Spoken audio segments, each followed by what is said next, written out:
Hello. Oh, got my glasses on. Always forget. Hello guys, welcome back to my channel. I've seen these top 10 favourite videos in every niche, every category. If there's a YouTube channel, there's normally a top 10 of some kind on it. And I've never actually filmed one myself. I've never actually sat down and told you my top 10 favourite books, my top 10 favourite genres, my top 10 favourite authors, anything like that. And obviously because it's the month of love, because it's February, obviously by now Valentine's Day would have gone, but I'm still in the spirit. I'm still in my Valentine's love kind of mood. I thought I would sit down and tell you some of my top 10, may have gone over a little bit, top 12 or 13 favourite romance books. But I just want to quickly say that this is in no particular order whatsoever. I'm not going to go from least favourite to most favourite or vice versa. I'm literally just going to list off a couple of my favourites, what I've really enjoyed, and hopefully you're going to like them too. And I am just going to put a little trigger warning for all of you that hate on BookTok books. This pile that I've got in front of me is very BookTok based, and it's probably some that you've already read. So don't hate on me for that, but I do love a good BookTok book, and I do love a good popular book. So if those are not for you and you prefer more niche, then that's fine, and I love a good indie book. But in this pile alone, there's a lot of mainstream popular books, and I just wanted to put that out there. So I'm going to start off with Heartless by Elsie Silver. This is my favourite book in the Chestnut Spring series, which is the second one. Obviously the entire series is one of my favourite series of all time. I actually think it might be my favourite series of all time when we're talking about romance. This book follows a family of cowboys, and it follows like a little western family on a ranch. Everyone has their own couples and stuff, but this one specifically is about a couple called Willa and Cade, and it's like a nanny trope. A single dad and a nanny.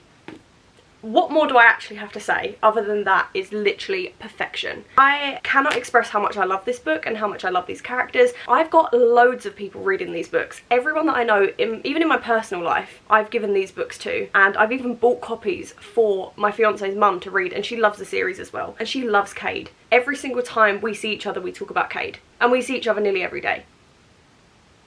It's amazing, but this one made me laugh, it made me cry, it basically gave me all the emotions, but I think that's why I resonated with it a little bit more, because it managed to get all of that out of me. But it's such a good book. So if you haven't read this series and you're probably thinking cowboys, not really for me, I'm not really a country girl, just try, because they're so good. Now we're not off to a great start, because I'm not even sure if this one can be classed as romance, but it's The Seven Husbands of Evelyn Hugo. Now I think this is more of like a historical fiction, and it's very, you know, character driven and stuff, but it is obviously heavily romance based, considering that you go through the 7 husbands that Evelyn Hugo had. And it's set, I think it's in the, I actually can't remember when it was set, I read it like 2 years ago, but probably around like 1970s maybe. All of Evelyn Hugo's books, no, all of Taylor Jenkins Reid's books are set in that kind of time period. They're just so good, and this one crosses over with multiple other of her books as well. They have like this little universe where all the characters, you can sort of like see them in each other's books. So for example, what's it called? Malibu Rising, you see some characters in. Daisy Jones and the Six, you see the characters in. I'm trying to think of the others, but there's a couple that definitely cross over. But this is honestly one of my favourite books of all time. I read it literally in a matter of days, hours, whatever. It's an absolute 5-star, one of my actually 6-star reads. And obviously I don't know if it can be classed as like an actual romance book, but it is heavily romance based, and if you want something that's not too cringy, where the characters seem like real actual people, this is good. I then have Book Lovers by Emily Henry, which is probably like the most pretty tabbed book that I own. Look at that. That is beautiful. And I read this book in a matter of hours, literally all in one day, and it was my first ever Emily Henry book, so it started off a train of love for Emily Henry. I'm not exactly sure why I love this one so much, but I think the setting of the book really set it in stone for me. I think, you know, when you're reading a book and you can just vividly imagine exactly what is in the book, and you can vividly just see every single bit of it. They went to like a little hut, like a cabin Airbnb kind of thing where they stayed, and I could just picture it so perfectly. I just wished I was there. And this is one of the first books where I ever wanted to be in the story. I actually felt like I was like, oh, in there, you know. I really love this. I'm not even sure why. And I think as well, yes, the romance was really good. Yes, the romance was a major part of this, but it also had a load of other things, and I think Emily Henry does that really well actually, where it's not just the romance you're focusing on. Yes, you're rooting for the couple to get together, but you're also looking for those family relationships. In this one she has a really good relationship with her sister. The character self-growth as well, like you're really looking at everything rather than just the romance, and that just adds so much more to the story. So that is why I loved this one so much as well. We then have Icebreaker by Hannah Grace. This is the first book in the Maple Hills trilogy series. Not sure what it's going to be yet, but for now it's going to be a trilogy. This one is one of the most popular books I think everyone has seen this book. It's about a figure skater called Anastasia and a hockey player called Nate Hawkins, and stuff sort of goes wrong where it ends up in a false proximity where they have to share the same ice rink with each other. They sort of bat heads at first. They're not 100% loving sharing their space together because they both need to practice for these big events. They've got like a massive hockey game, and Anastasia has like a competition that she's got to practice for. I don't know why I love this so much, but I read it in my first 24... I think I'm going to say that about every book in this video, so I do apologise. I read this book in my first 24-hour readathon, and I read it obviously from start to finish without stopping. I think even if I didn't read it for a readathon, I still would have got quite a bit of it done in one go. It's not even very plot driven. Don't go into this thinking you're going to be hopping from place to place. Nothing really happens in it. It's just like a cutesy little fluffy, quite smutty romance with a hockey player, a hot hockey player. I mean, what more could you actually want from that? But if you prefer like plot driven books, maybe this isn't for you, but I loved it for some reason. Rated it a 5-star. We then have Part of Your World by Abby Jimenez, and I read this back in August last year, and I've recently actually mentioned it quite a bit on here because I read Yours Truly after, so these two sort of go hand in hand with each other. I would definitely recommend reading this before reading this, simply because you do see characters cross over. They are very much written in this order for a reason, but you can read them both as standalones. You don't have to read the other, but this one's sort of like an opposites attract, farmer boy, city girl, and they cross paths and everything comes together.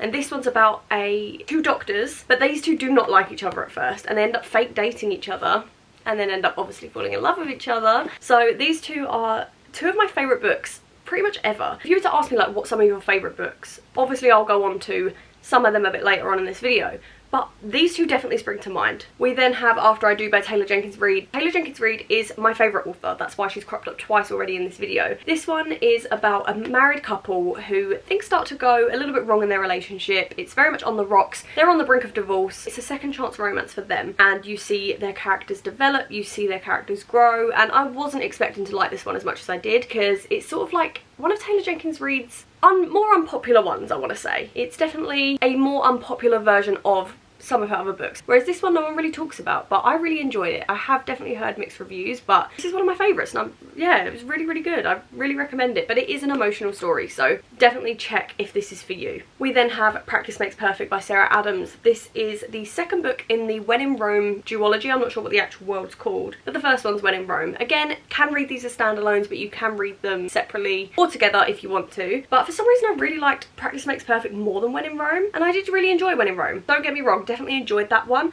but Practice Make Perfect has definitely been one that's sort of like cropped up in my mind a lot recently. I've just thought about it, the cover's beautiful, there's just many things about this book that just resonate with me. I really resonated with the character Annie, even though she was annoying at times, but I really did enjoy her as a character. I really enjoyed the male main character in this book, the side characters in the world, because obviously you met all of the characters in When in Rome, and then you saw them again in this. It's sort of like a found family sort of thing, but only in a duology. But if Sarah Adams came out with another book in this series, I would 100% read it. I then have The Love Hypothesis by Ali Hazelwood. This is probably...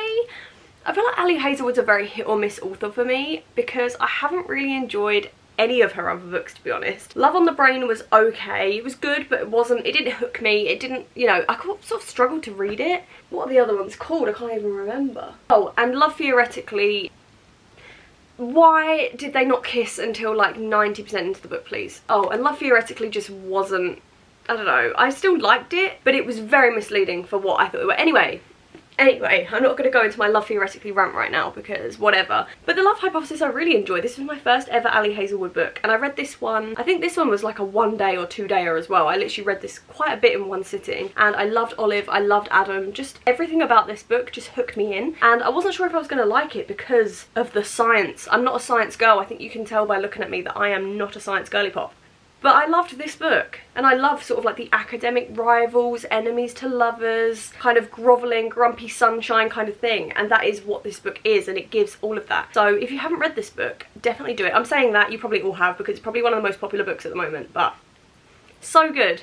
Now we're about to get real controversial here, guys, and talk about my favourite book of all time. I'm not going to go too much into it, because all I've spoken about since September is this book. But that is Magnolia Parks by Jessa Hastings, and the rest of the series really. These are my favourite books, and yes, they are romance books, but yes, they are also more fiction books. They are very character based, they are very emotional, they are quite hard to read, and the miscommunication trope in this book is the biggest miscommunication I have ever seen. So if that's not for you, you will not be liking this book. And please don't hate on this book just because the characters are frustrating, because I love it. I'm not a lover of miscommunication, but I love this book. But people hate on this book so much because they're like, the characters are so unlikable. But that's why they're written the way they are. Jessa did that on purpose, because not everyone is perfect, and in a perfect world, we're not all perfect. The complex characters, the world it's written in, the attention to detail that Jessa puts in it, definitely makes this one my favourite book of all time. We then have 1,000 Boy Kisses, which actually made me sob my little heart out. I read this one in my sad books for a week video, and this one definitely hit me the hardest out of all the books that I read for that video. It quite literally ripped out my entire soul, and that's the only way I can put it into words. Is the most sweet and cute little love story. It's hard points, there's highs, there's lows, there's all of the above, but the characters are so likeable and you're rooting for them. You know, you want everything to go well in the world. You want everything to be perfect for them. I have no more words to say because I don't want to spoil anything in this book, but take this as your opportunity. If you are seeing this book and you haven't read it, or you've got it on your shelf and you haven't read it, please, please, please, please, please pick this up. Send me a DM of what you think, because I just need to know. It is one of my favourite books. I love it. You see two characters together, grow up together, fall apart, grow up together again. It's sort of like a second chance romance, very emotional story. Again, not a very nice book to read, but here we are. I just realised that the last two books that I'm going to talk about are also very emotionally challenging books to read. And the next one is Binding 13 by Chloe Walsh. Now, I read this one recently. There may or may not be a video on it coming quite soon, so I'm not going to go into too much detail of my thoughts of this book, but I loved it, is all I'm going to say. It is definitely one of my favourite romance books I've ever read. And again, not going to say many thoughts because I want to wait until the vlog comes out for that, but take this as your sign. It is long. Do not get me wrong, it's 800 pages, but it is so worth every single page that you read. And last but not least, we have Archer's Voice by Mia Sheridan. This is another one where, yes, it's romance, but it also focuses so much on the character development between the characters and the way that everything progresses. But the romance in this and just everything about it is just so, I don't even know the words, but just like wholesome and so nice, and you're rooting for the characters. Like, the emotion that this book got out of me is crazy. I was sobbing my heart out until the very last page, and I had to sit on it for a few hours to even give it a rating and stuff because I just didn't know what to do. It was such a good book. A 5-star. Do you know what? Originally I rated this a 4.75, I think it was, and there hasn't been a day that's gone by since I read it in, I think it was like June last year, that I haven't thought about it. And I was like, there can't be a book that leaves me that emotionally scarred and that emotionally, what are the words that I'm thinking of, have that much impact on me where it's not a 5-star. It has to be a 5-star. I definitely see myself rereading this book. I definitely want to fully annotate it, fully tab it, because the quotes in this book are so beautiful. There's definitely some lyrical writing in there. I can instantly see why this book is so well loved, because it's just amazing. I am trying to think on my shelf if there's any other romance books that I really love. Obviously, this doesn't mean that I don't love all of my other romance books. The Twisted series, absolutely love the Twisted series, 100%. I love Mile High, and like all of the other romance books that are on my shelf that I've read, absolutely love. But these are just ones that have stuck with me, that have brought out some emotion in me, because I love emotion in books, and I love it when books make me feel things.